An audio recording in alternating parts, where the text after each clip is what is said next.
With every trial, every test, we move closer to the rest. A world where pain no longer stays illuminated by brighter days. Waits for a cure. Rise and shine, rise and shine. Okay, good morning, everyone. Sorry for the last minute thing. My name is Nicolas Chaumont from University of Montreal.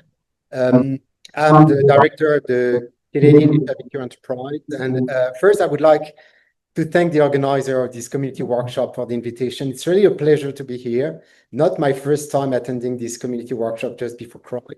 And again, very happy to present canCURE today.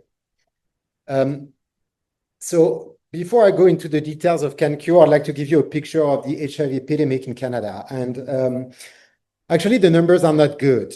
They are not good for several reasons that I will not detail here. So the HIV epidemic in Canada, we are not very good. We are not very good in the sense that the incidence of HIV is increasing in Canada, particularly in the prairies. So in the Saskatchewan and Manitoba, which are the two provinces that you can see in brown on this picture.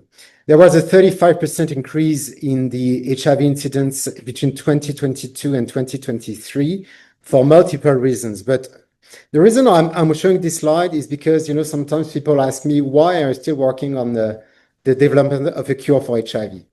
Well, this is not only a Canadian thing. If you look at the numbers in the world, because of the funding restriction, the recent funding restriction from the US administration this year, there is clearly a projected increase in new cases of HIV and probably in HIV-related deaths that will occur in the next 5 to 10 years. And these restrictions could potentially put us back to levels that we have not seen since the early 2000s. So I would say that we cannot probably depend only on the support of the US government, obviously, and not only on antiretroviral therapy to contain the HIV epidemic, and the cure is probably more needed than ever. A part of this, the life expectancy of people living with HIV gets better, and this is shown on this slide, and you can see the reduced gap between people with HIV and people without HIV. But if you look at the comorbidities, we still have a lot of work to do. Basically, people with HIV develop comorbidities on average 15 years earlier than people who do not live with HIV. So there is a higher and stable occurrence rate of comorbidities in people with HIV that is not, or that are not normalized by antiretroviral therapy. So we need to do better than this. Some people might still ask, why do we need a cure? This is a slide I usually present to audiences that are not very familiar with HIV or with HIV cure. But I think you guys in this room know that very well. But it's always important to remind that antiretroviral therapy is not ideal for many reasons. First, it does not resolve the issue of stigmatization and criminalization of people living with HIV. Many people, and more than ever this year, do not have access to antiretroviral therapy. There is some toxicity associated with the treatment or with the drugs. There is obviously an economic burden of HIV, and there is, more importantly, persistent inflammation and higher rates of comorbidities in people living with HIV compared to the general population. So we clearly need to do better, and to do better, we need to eradicate the virus entirely. So here's the next question, why we don't have a cure for HIV.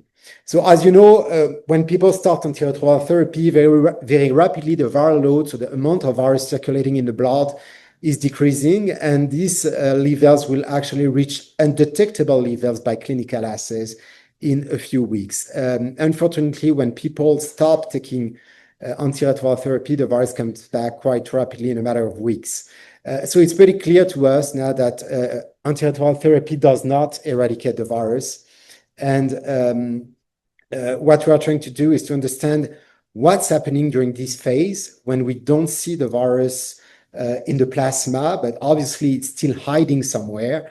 And what we are trying to do, like many other people around the world, is to identify what we call these reservoirs and develop strategies to eradicate this virus.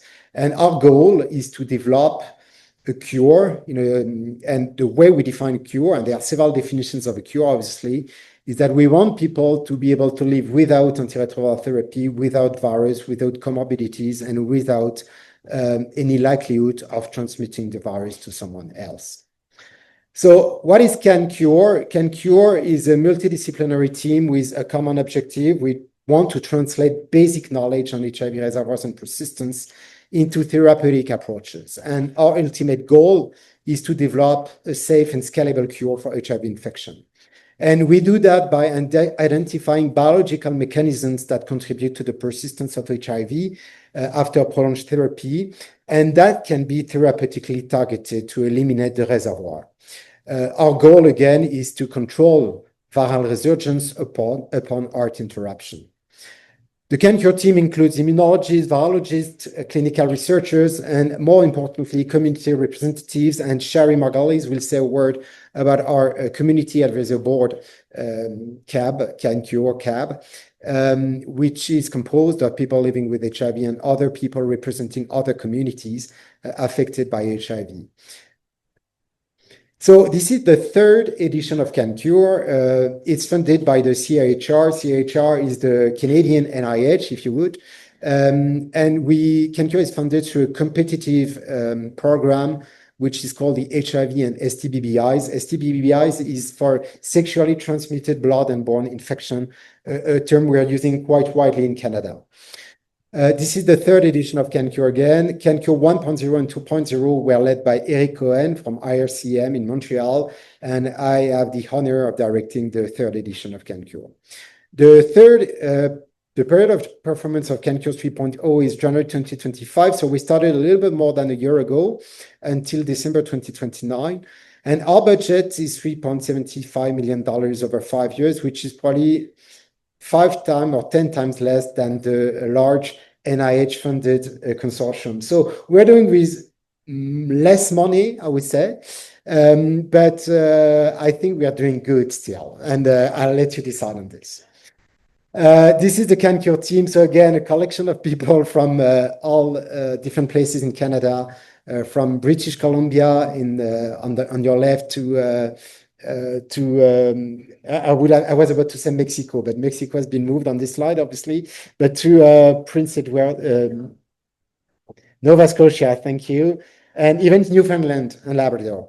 Yeah, I can use actually my arrow here, I think.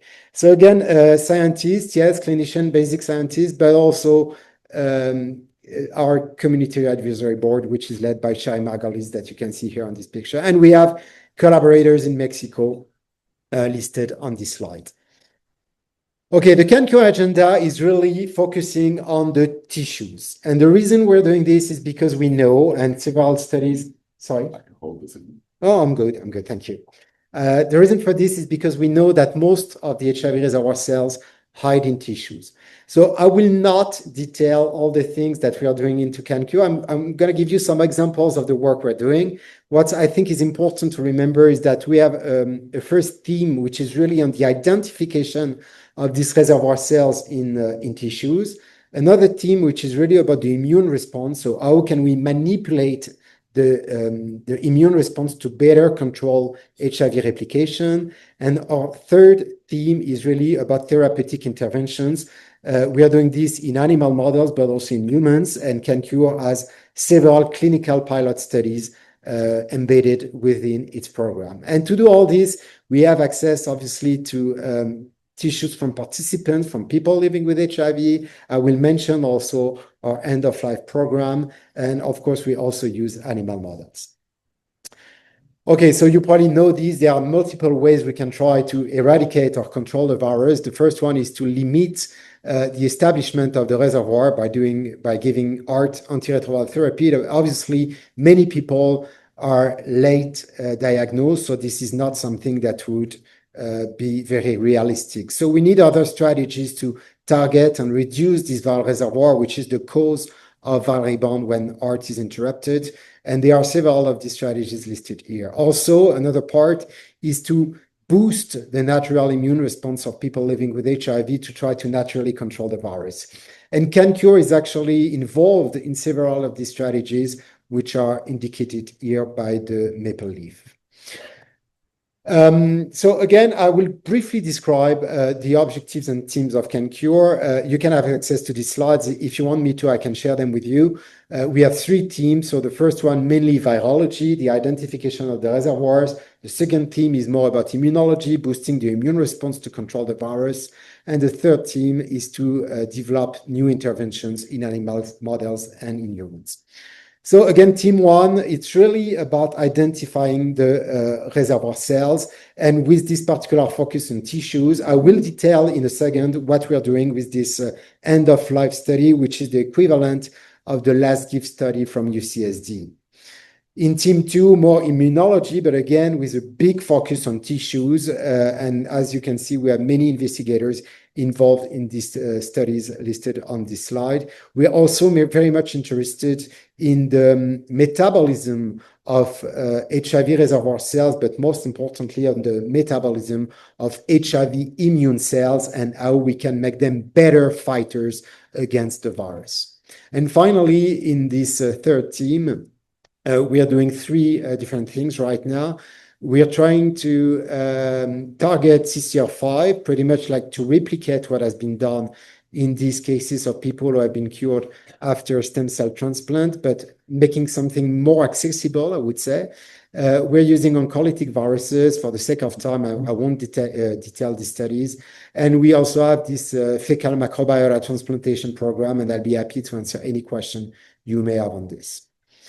The tissue sources are multiple from the Canadian end-of-life study, which is led by Cecilia Kostyniuk, with sampling in people living with HIV, both in Canada. This is a part led by Jean-Pierre Routy in Montreal, but also from our collaborators in Mexico with Santiago Avila and Gonzalo Salgado. We also have a program to access lung cells by bronchoalveolar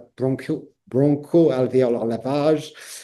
We also have a program to access non-human primate tissues, and finally, a humanized mice model. This is a boring slide with the leadership of canCURE. I'm sorry for this. I need to mention it. So obviously, we have the steering committee, and I have to mention that Shari, who is here with our principal knowledge user and the director of the CAB, is part of the steering committee. We also have a scientific advisory board. Okay, so I'll take the last part of my talk to really detail what we're doing in canCURE. So our approach, again, is on tissue reservoirs, trying to identify where the virus hides. Then we try to develop approaches to better characterize at the cellular level within these tissues what are the reservoir cells. And finally, we try to target therapeutically this reservoir cell. So our hope is to develop a cure by coordinating these three aspects of our research. So let's start with tissue reservoir. Where does HIV hide? This is, of course, a very important question. Again, a question that has been addressed by multiple studies during the past 20 years. And really, the pioneers in this field are the last gift study from UCSD, led by Sarah Gianella, Antoine Chaillon, Karine Dubé, and also many people in this room, including Jeff Teller and Michael and others. So thank you very much for leading this effort, which was very inspiring to the Canadian scientists. We've learned from the last gift study that HIV persists in many deep tissues. And in Canada, we have a similar study again, which we call the end-of-life study. We published data on two different participants. This is a geographical test to see if you're good in Canadian geography. Do you know where is Ottawa and where is Edmonton? Can you guess? Yeah, so here's the answer. So Ottawa is on the right, Edmonton is on the left, and we recruited the first two participants from these two cities. They were both in their 60s. The first one from the participant from Ottawa had medical assisted death, and the second one died or passed away from a B-cell lymphoma.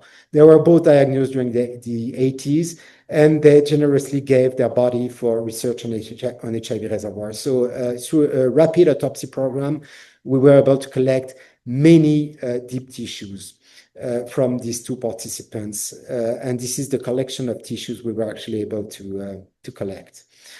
With of course, a particular focus on what we call the lymphoid tissues. So lymphoid tissues are tissues of the immune system. These are your lymph nodes, your spleen, and the reason why, and also your gut, and the reason why we're focusing on this is because previous studies have shown that they are enriched in the HIV reservoir. I'm not going to spend too much time on the detail of these studies, which are already published, but the basic finding is that we found traces of HIV pretty much in every single tissue we looked at. This was true, of course, in the lymph node, in the spleen, in the liver, in the lungs, and also to some extent in the brain and in the testes. What we do within canCURE is that we try to push the limits of the technology to better characterize the reservoirs, and we use more sophisticated assay to detect what we call the real reservoir. So the distinction between what we showed in this previous slide and what we have done here is to actually be more precise in the analysis we're using to really detect the real virus, because most of these viruses are actually not able to replicate in culture. So it's important to differentiate between the real reservoir, the one that can cause rebounds when art is interrupted, from, I would say, the graveyard reservoir, which is made of dead viruses. And using sophisticated approach, we can do this. And so when we did this, we realized that actually most of the genomes or the HIV that we found in these people were defective, not a real reservoir. And it's only a very tiny fraction of the reservoir that you can see here. 1.7% of all the cells in which we find traces of HIV are actually a real reservoir. So the background, or the noise, I would say, is huge, and we really need to perform this sophisticated analysis if we want to have a clinically meaningful answer, I would say. And when we focus on these intact proviruses, so the real ones, it's really clear that they were concentrated in the spleen and in the lymph nodes, so again, in the lymphoid tissues. The picture was a little bit different in the other participants. We have several hypotheses to explain this. I can go back if you have questions on this. Okay, I'm done, almost done. This was for the tissue reservoir. For the single cell reservoir, again, this is work that has been done in my lab by Hélène Roux, who was a postdoc, who's actually now back in France. And Hélène used samples from 11 people living with HIV. Unfortunately, all males. These people were enrolled in Montreal between 35 and 60 years old. And we sampled multiple time points from them. And we did very detailed analysis of the reservoir in these participants. I'm not going to detail what we're doing here, but this technology that we developed in our lab with the help of many other partners within canCURE really allows us to characterize the reservoir, what we call at the single cell level. So a very detailed analysis of the reservoir. And on this slide, what you're seeing in red are HIV reservoir cells, the red cells, and what you're seeing in gray are the non-infected cells, so the majority of the cells in the body. And even if you don't understand flow cytometry, I think you can see right away that most of the uninfected cells in gray do not cluster with the red cells, which are the HIV-infected cells in red. And so this means that these HIV reservoir cells have really particular features. They are very, I would say, weird, actually, very weird from an immunological point of view. And the fact that they are weird gives us an opportunity to target them. So we did that in multiple participants, multiple time points. And again, we find when we compare the phenotype or the face or the ID of these reservoir cells, which is here, compared to the non-infected cells, that they express several genes at higher levels like granzyme E, interferon gamma, TBET, and KRAG1. And so we're trying to better understand what this means. But the good news is that this means that this HIV reservoir cell, which is a very tiny portion of all cells in the body, have really special characteristics that might be targeted. So we try to understand what does that mean? Why these cells are so different? And we think they are very different than the others because they have this exquisite capacity to persist for many, many years.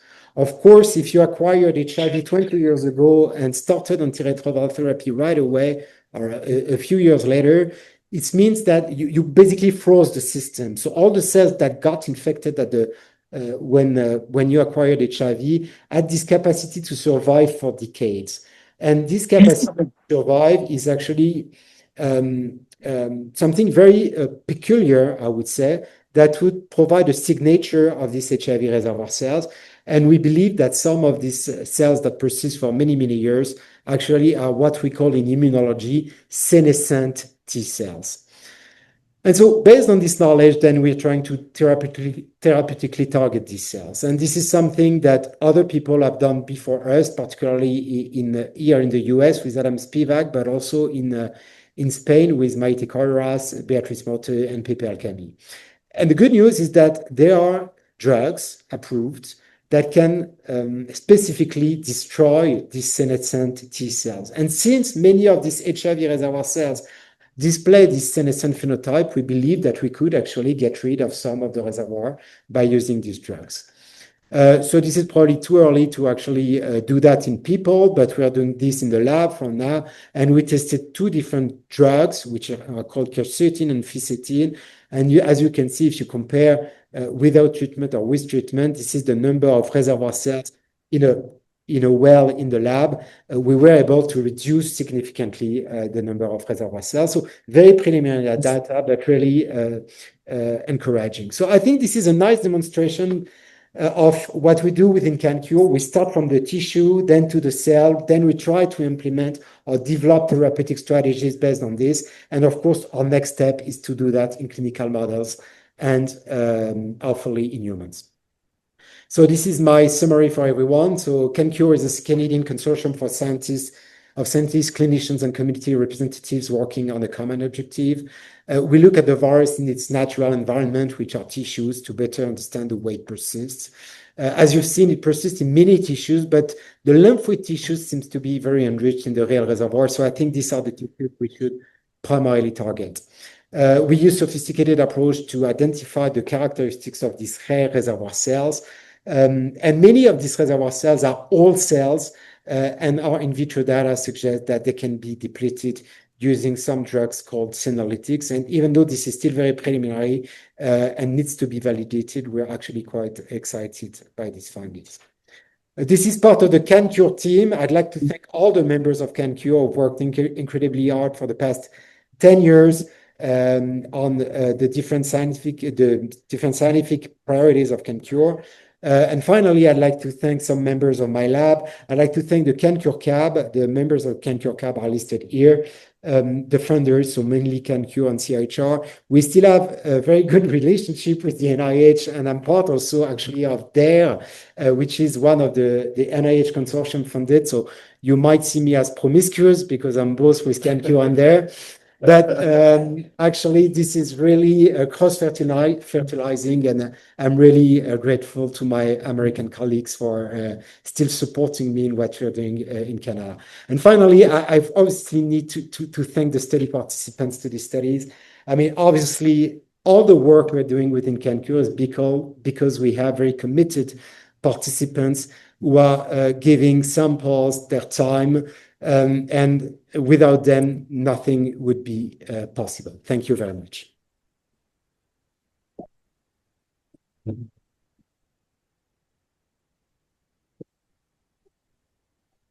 Thank you so much.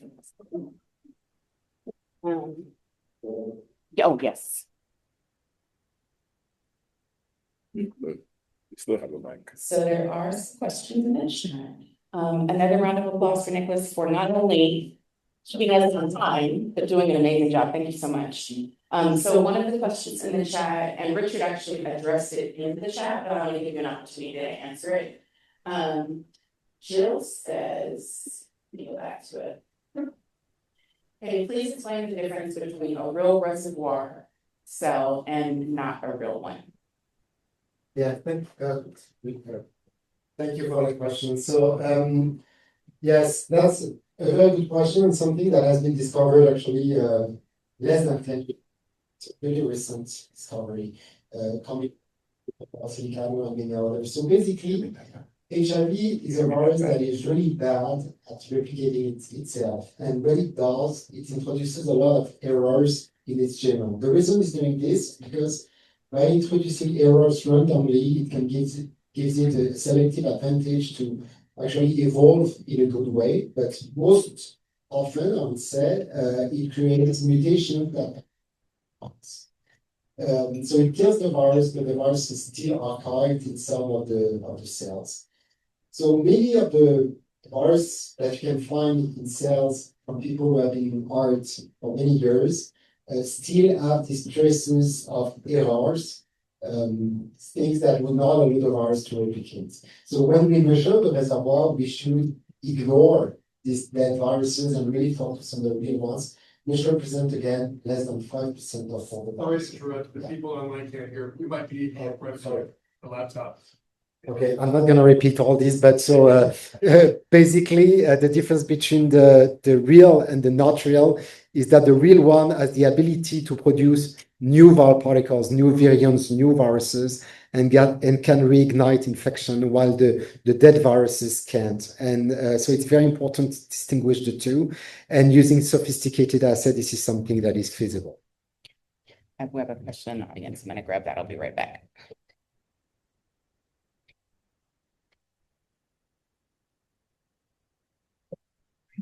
Excellent presentation.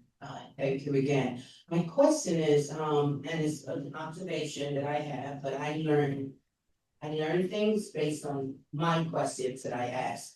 Has there been any findings, indicators in reference to, I did not see any women in the studies, but women have a reproductive system, and not all of us who are living with the virus, get hysterectomies, and so we still have, within, those origins within our bodies.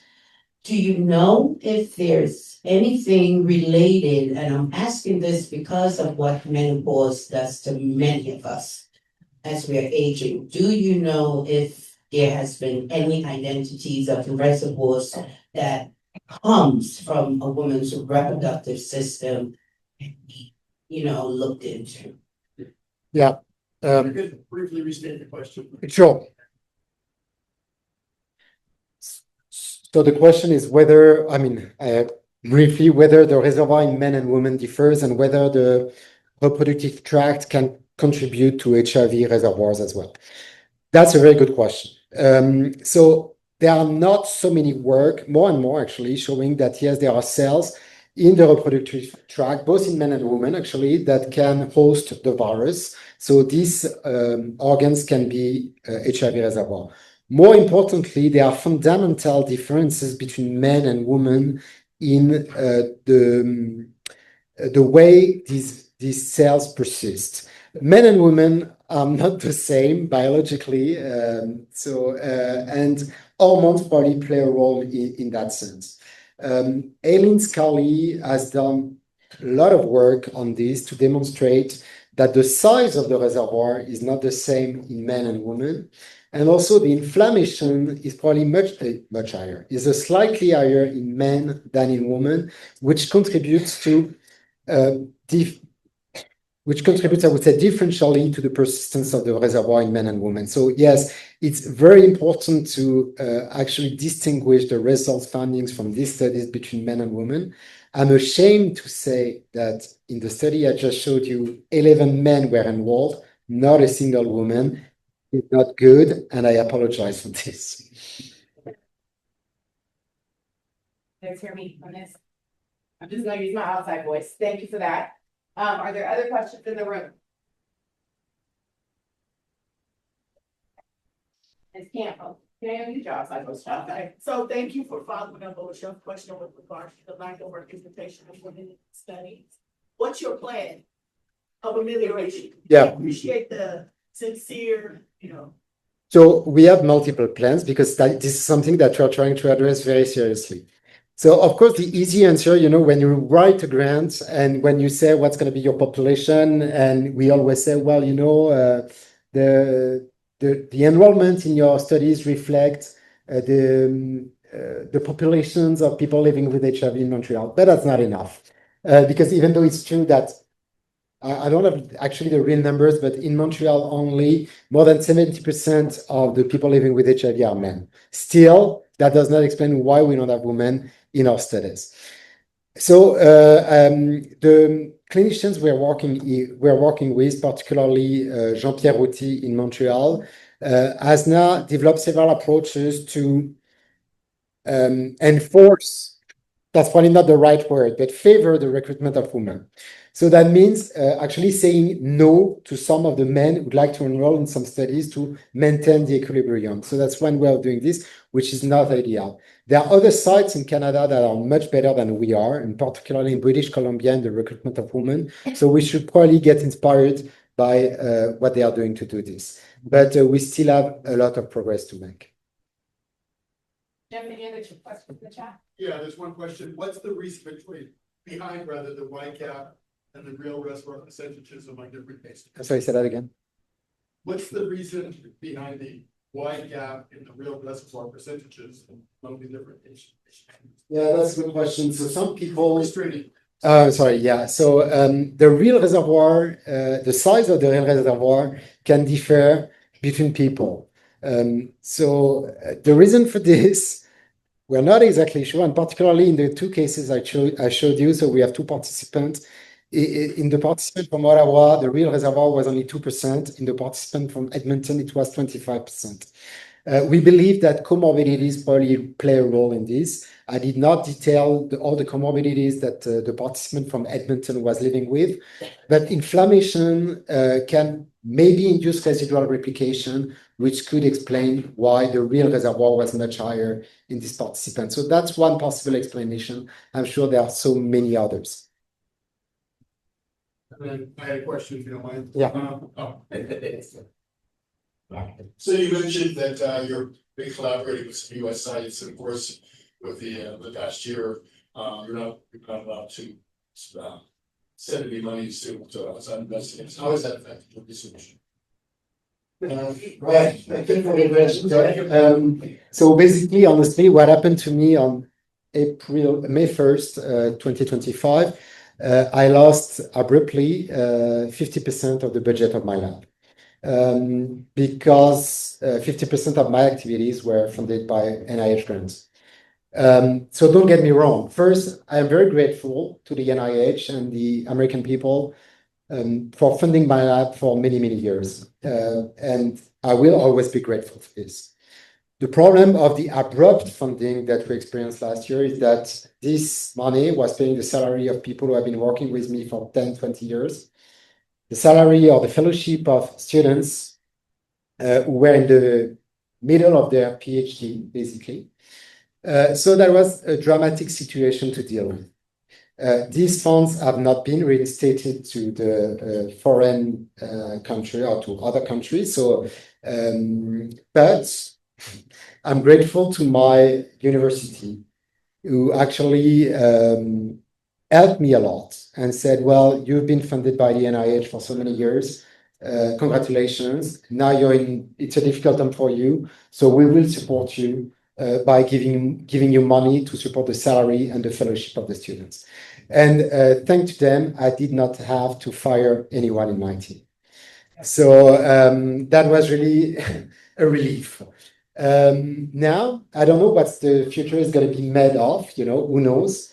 I have to say that this is something that we will address at CROI in the next 3 days for those who will be attending the conference. Of course, the cut in funding for research is dramatic. The USAID cuts are even more dramatic because we're talking about people's lives. I'm not an American citizen, so I'm not going to tell you what you should do. The best we can do is to gather like we do today, to show our solidarity and to resist. Great.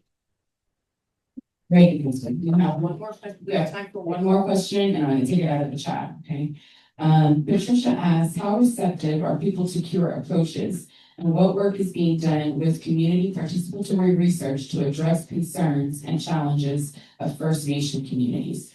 Wow, that's an excellent question. Probably more for Shari, and Shari will address this in a much better way than I will. This is. The mic, if you want to. Oh yeah, sure. Shari, you'd like to address this?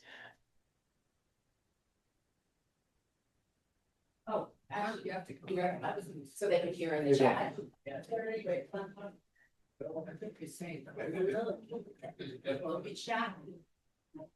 She's coming, guys, stand by. I can put it. So for the work that we're doing, two of our CAB members, and we have a very small community advisory board, are First Nations women. And they are very well connected to the system that we have that in the community of different organizations working with First Nation, Métis and Inuit people in Canada. We also have collaborations with the national Indigenous group called CAN. And we also are currently, as a matter of fact, right now, we're going to Winnipeg for our national conference in April. And there's a very large First Nations and Métis population there. And we are partnering with some of our local people there that I've worked with over the years in many other projects and things to talk about, and we're bringing in an elder for that session as well. You don't know that yet, Nicola, that just got confirmed. And we'll be having a whole session grounded with an opening and closing from the elder. We'll have a panel to talk about, what does a cure mean to them? What do they think about all this research? We've also done some studies, but I'm going to talk a little bit about that as we go through my piece. So yeah, we are grounded there. And in Canada, this is a really big deal. We really value our First Nations, Métis and Inuit communities and try to include them as partners. And also, a lot of our research teams doing different kinds of research across the country are, talking about governance of data and those kinds of things where they actually hold their own data. So it's a kind of an evolving area because more and more now, when I first started doing this, I worked with like in the 90s, worked with a provincial or regional group, and we developed a Quay to Quay called Woman to Woman program, because really what we were trying to do was to get more people engaged. Because for many years, there were only a dozen of us who did media work, who were public, who were really engaged in research. And now we have so many. So we can talk about that more offline too. Quest for a cure.